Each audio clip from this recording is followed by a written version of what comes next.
मेरी मरीम नवाज़ शरीफ साहिबा से ये रिक्वेस्ट है कि ये जो पब्लिक प्लेस हैं, फॉर एग्ज़ाम्पल रोड्स हैं, किसी भी टाउन के, किसी भी शहर के, किसी भी गांव के, तो वहाँ जो गेट लगाए गए हैं, क्या वो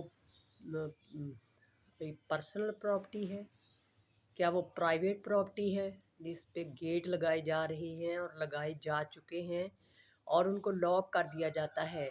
यहाँ तक कि इतना जुल्म सितम आम हो चुका है कि अगर कहीं कब्रिस्तान है तो इतनी दूर से लोग जनाजा लेके आते हैं और आगे से उनको गेट बंद नज़र आते हैं। तो खुदारा लोगों को इस तरफ माइल करें, लोगों पे ये ऑर्डर मसल्लत करें कि ये जो पब्लिक प्रॉपर्टी है, ये रोड जो हैं उनके पेरेंट्स की जागीर नहीं है बल्कि सब के लिए इक्वल हैं। तो क्यों इनको बंद कर दिया जाता है?